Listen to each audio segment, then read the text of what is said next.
This is going to be a video on how to change the batteries on a DirecTV remote. Fairly obvious, but not everybody is technically inclined, so I thought I'd post this video. If it helps you out, please do a thumbs up, subscribe, like, share, leave a good comment, something nice. I know you can say I can show you how to do this in 10 seconds, but why make a YouTube video that's 10 seconds? Come on now. So there are two batteries in this thing. This is the standard remote control. I've got a couple extra batteries here. This is not working. It's not working now. I press the volume and it doesn't work. Sometimes it works, but most of the time it doesn't. So that means that either the batteries are completely dead, or one battery is dead or low, or there might be a lot of corrosion. These batteries, they sit in the remote for 6 months and they love to leak battery acid, and you never know. And if there's battery acid, my suggestion is use a little wire brush to clean it up, or a mask. You don't want to breathe that stuff into your mouth or nostrils. You do not want it to land on a counter. It's acidic, so be careful. You don't want it by the pet bowl or by your food. So we've got two batteries in here. They pack them in really tight. It's a tight fit, so what I like to do is go in here and I hold the battery forward and I go in there with a screwdriver and tilt it out. And then you've got the other battery that's all the way back there, so just shake it down, and you're probably going to have the same thing. Go in there with the screwdriver, hold the battery down, tilt it. Sometimes it comes out, sometimes not. There we go. So we've got two batteries. Now, if you know that you've got two new batteries that are brand new and they're full power, you might just want to replace both of them. Sometimes both of them go. Sometimes one of them goes. It's hard to say. If you have a meter, you can check them out. I have a little meter. I've got a little meter over here. So let's see. Let's turn this on. These are 1.5 volt batteries, so they're usually about 1.5, 1.4 something. If it's really low, you're going to notice something's wrong. So here's the first battery. Let's see what we get here.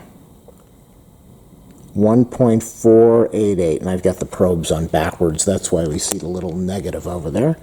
So that looks pretty good. 1.488 is very close to 1.5. So that's a good battery. Let's check this one out over here. 1.493. Interesting. Very interesting. Let's try that again. 1.488. 1.493. Now I want to check out these batteries over here. 1.492. 1.495, so 1.495, 1.492, oh, interesting, 1.367. Let's try that again, 1.492, now let's go back and see what this reading is again. I just got the 1.3, now okay, so we're dropping 1.3, look at that.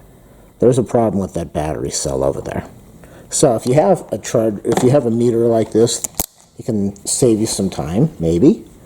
So I know that that's a bad cell, maybe a shorted cell, maybe it's going bad. So you want to take the little bump, the pointer piece, not the flat piece, and you want to push that flat side in. And then we're going to do the same thing with the next battery. And I know that this is a bad battery, so I want to get that out of the way. And I want to get my cover, and then I'm going to test this out now. I'm going to have to cut the audio because you can't have TV on a YouTube video, but let's see what happens here. This is the on button, and I pointed away from the TV, but let's see, does it come on? The TV light just flashed. I don't know what's going on here. TV just came on. Is it coming on? All right. Do we have any audio? And that is how you change the batteries on a a DirecTV remote. If you have a meter, it really depends on how much you repair stuff, how old you are. If you're 95 years old, you probably don't want to invest in a very inexpensive meter. But if you do stuff around the house, you can use these for checking the power in the outlets. Be careful if you don't know what you're doing, then don't do it. You can use these for checking batteries.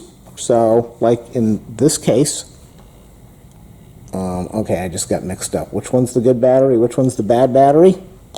In this case, I didn't have to throw out 2 batteries. I only had to find the bad battery, and then